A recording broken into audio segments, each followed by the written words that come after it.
अध्यक्ष महोदय, यद्यपि मैले समयको हिसाबले 15 मिनट भनिसकेपछि अर्को एकजना साथीले पनि मान्यज्यूले मलाई समय दिनुभएको छ, त्यसमा ध्यान दिनु नै हुनेछ।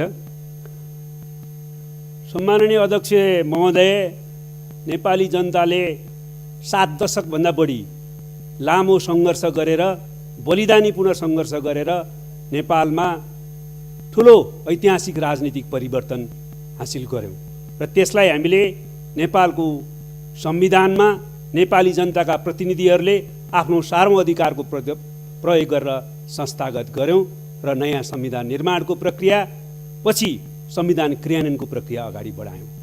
वास्तवमा नेपालका सबै लोकतन्त्रवादी शक्तिहरूको लागि एउटा गर्वको विषय रह्यो कि नेपालमा नेपाली जनताले 6 दशकभन्दा बढी सङ्घर्ष गरेर एउटा नयाँ मोडेलको लोकतन्त्र, परम्परागत संसदीय गणतन्त्र भन्दा उन्नत प्रकारको समाजवाद उन्मुख समावेशी लोकतन्त्र स्थापित गरे। राजनीतिक प्रणालीको हिसाबले सङ्घीय लोकतान्त्रिक गणतन्त्र र सामाजिक सार्थत्वको हिसाबले समाजवाद उन्मुख समावेशी लोकतन्त्र स्थापित गरियो। त्यो सबै लोकतन्त्रवादीहरूको लागि गर्वको विषय हो र नेपाली कम्युनिस्टहरूको लागि भने अझ गर्वका अतिरिक्त ऐतिहासिक अवसर प्राप्त भयो। आफैले निर्माण गरेको संविधान, आफैले जारी गरेको संविधान, त्यो संविधान कार्यान्वयनको प्रक्रिया अन्तर्गत निर्वाचनमा गएपछि नेपाली जनताले यो संविधानको कार्यान्वयन गरेर राजनीतिक उपलब्धिहरूलाई सामाजिक आर्थिक क्षेत्रमा रूपान्तरण गर्ने, सामाजिक न्यायसहितको समृद्ध मुलुक बनाउने, समाजवादको आधार तयार पार्ने र समाजवाद निर्माणको दिशातिर अगाडि बढ्ने जनादेश पनि हामीलाई दियो र वास्तवमा नेपालमा शान्तिपूर्ण प्रतिस्पर्धाबाटै संवैधानिक बाटोबाट नै 21औं शताब्दी अनुरूपको नयाँ मोडेलको समाजवाद निर्माण गर्ने ऐतिहासिक अवसर नेपाली कम्युनिस्टहरूलाई प्राप्त भयो र आजको हाम्रो ऐतिहासिक जिम्मेवारी यही संविधानको कार्यान्वयन गरेर सामाजिक आर्थिक रूपान्तरण गर्ने, समाजवादको आधार तयार पार्ने र समाजवादको दिशातिर अगाडि बढ्ने हो। तर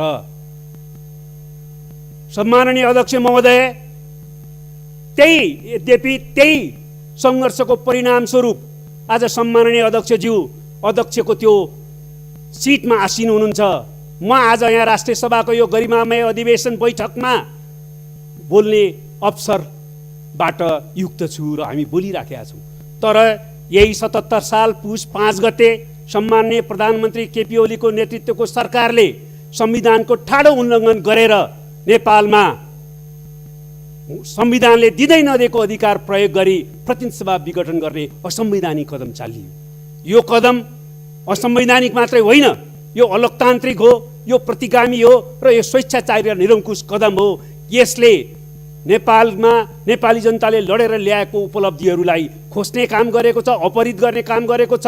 यो तत्कालको एउटा प्रतिगामी कदम मात्र होइन, यसले समग्र प्रतिबन्धको आधार तयार गर्ने त होइन भन्ने ठुलो आशंका पैदा गरेको छ र हामीले ल्याएको ऐतिहासिक राजनीतिक परिवर्तनमाथि कालो बादल मड्यारिन थालेको छ।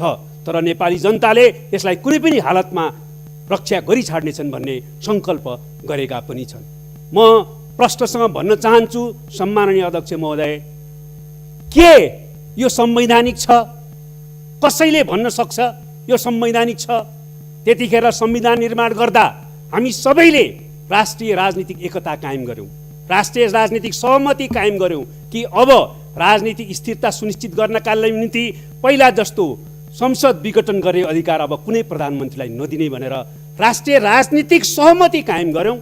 त्यो राजनीतिक सहमतिको आधारमा संविधानमा हामीले त्यो व्यवस्था गर्यौँ। यो सबैलाई थाहा छ, नेपाली आम जनतालाई थाहा छ कि राष्ट्रिय राजनीतिक सहमति त्यतिखेर के थियो र अहिले संविधानविद, कानुन व्यवसायी, कानुनको विद्यार्थी मात्र होइन, संविधानको धारा अक्षर पढ्न सक्ने सबै नेपालीलाई थाहा छ कि संविधानमा प्रधानमन्त्रीलाई संसद वा प्रतिनिधि सभाको विघटन गर्ने कुनै विषयाधिकार छैन। त्यति हुँदाहुँदै पनि संविधानमा हुँदै नभएको अधिकारको प्रयोगको हवाला दिँदै संविधानलाई माथि घात गरियो र प्रतिनिधि सभा विघटन गरियो। सम्माननीय अध्यक्ष महोदय, यो संविधानको धारा 76 को 1, धारा 76 1, 2, धारा 76 3, धारा 76 5, 4वटा धाराहरूले सरकार निर्माणको विकल्पहरू प्रदान गरेको छ। पहिलो विकल्प, बहुमत प्राप्त दलको नेता प्रधानमन्त्री हुन्छन्। त्यस्तो हुन सकेन भने दुईभन्दा बढी पार्टीहरूको समर्थन प्राप्त व्यक्तिले सरकार गठन गर्छ। त्यो पनि हुन सकेन भने सबभन्दा ठुलो पार्टीलाई सरकार बनाउने अवसर दिइन्छ, त्यो पनि भएन भने त्यतिखेर कुनै प्रतिनिधि सभाको सदस्यले मलाई बहुमत छ भन्ने कुनै आधार देखायो भने उसलाई पनि संविधानको धारा 76(5) अन्तर्गत अवसर दिइन्छ। तर कुनै पनि कोणबाट एक मात्रै होइन 5 सम्म आउने कुनै सम्भावना अन्तर्गत सरकार बनेन भने यो संविधानले के भन्छ, संविधान धारा 76(7) अन्तर्गत भने त्यतिखेर प्रतिनिधि सभा स्वतः विघटन हुन्छ। त्यसकारणले प्रतिनिधि सभा विघटन गर्ने अधिकार विशेषाधिकार दिएको छैन। सरकार बन्नै सकेन भने प्रतिनिधि सभा विघटन हुने अवस्थाको उल्लेख गरेको छ संविधानले। र प्रधानमन्त्रीलाई विशेषाधिकार होइन, अधिकार होइन। यदि सरकार बन्नै नसक्ने स्थिति भयो भने दुई खालको प्रधानमन्त्रीलाई प्रतिनिधि सभा विघटनको अवस्थाको निम्ति बाध्यकारी दायित्व दिएको छ विघटनको सिफारिस गर्न, अधिकार होइन। त्यतिखेर विघटनको सिफारिस गर्नै पर्छ। जब सरकार बन्दैन वा सरकार बन्ने विकल्प अन्तर्गत बनेको प्रधानमन्त्रीले विश्वासको मत प्राप्त गर्न सक्दैन, त्यसपछि 30 दिनभित्र प्रतिनिधि सभा स्वतः विघटन हुने र 6 महिनाभित्र निर्वाचन हुने प्रावधान छ। र त्यसको निम्ति म चाहिँ सिफारिस गरौँ कि नगरौँ भन्न पाउँदैन।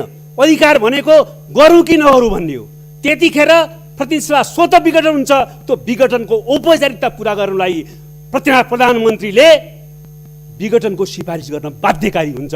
त्यस कारणले गर्दाखेरि अहिलेको संविधानको धारा 76ले कहीँ कतै र संविधानको कुनै धाराले प्रधानमन्त्रीलाई प्रतिनिधि सभा विघटन गर्ने अधिकार दिएको छैन।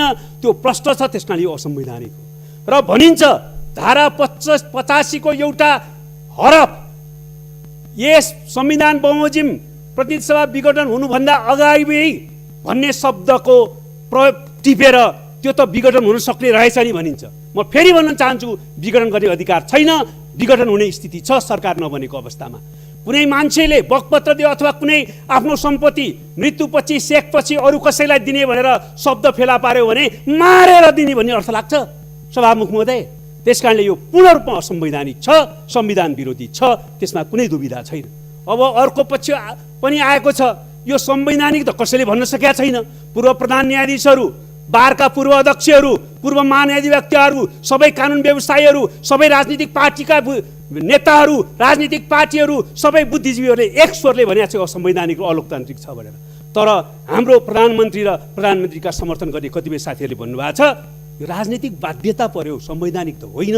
संवैधानिक हो भन्न त सकिँदैन, राजनीतिक बाध्यता पर्यो। के बाध्यता? कुनै बाध्यताका कारणले संविधान मिच्न पाइँदैन, संविधानमाथि प्रहार गर्न पाइँदैन, संविधानलाई उल्लङ्घन गर्न पाइँदैन, यो राजनीतिक परिवर्तनमाथि आक्रमण गर्न पाइँदैन। अब रह्यो हाम्रो पार्टीभित्रकै अवस्थाको कुरा गर्ने हो भने यो सम्मानित सदनसम्म पार्टीभित्रको धेरै कुरा गर्न चाहन्न। तर पार्टीलाई विधि पद्धतिमा सञ्चालन गर्न, सक्रिय बनाउन र पार्टीको मार्गदर्शनमा सरकार चलाउन र सरकारलाई जनमुखी बनाएर समृद्धिको लक्ष्य पुरा गर्न पार्टीमा निश्चय पनि छलफल भएका थिए। पार्टी एकतालाई कायम गर्न, सरकारलाई जनमुखी बनाउन र जनादेशलाई पुरा गर्नका निम्ति के कसरी अगाडि बढ्नुपर्छ भनेर हाम्रो पार्टीमा निश्चित रूपमा छलफल भएको थियो। त्यो छलफलको आधारमा हामी अगाडि बढ्ने प्रयत्न गरिराखेका थियौँ। हाम्रो पार्टीमा 2 प्रस्तावहरू प्रस्तुत भएका थिए पार्टीको सङ्कट र निवारण सम्बन्धमा। त्यसमाथि छलफल हुँदै थियो। छलफलले कुनै निष्कर्ष निकालेको थिएन। अनि त्यतिखेर चाहिँ त्यसको आधारमा कुनै निष्कर्ष निकाल्ने र संविधान मिच्न पाइन्छ, संविधान अपहरण गर्न पाइन्छ, पाइँदैन। पहिलो कुरो, कुनै राजनीतिक पार्टीको आन्तरिक मामलाको कारणले नेपाली जनताले सङ्घर्ष गरेर ल्याएको संविधानको हत्या गर्न, प्रहार गर्न पाइँदैन। 2, हाम्रै पार्टीको कुरा गर्ने हो भने निष्कर्ष निकालिसकेको थिएन।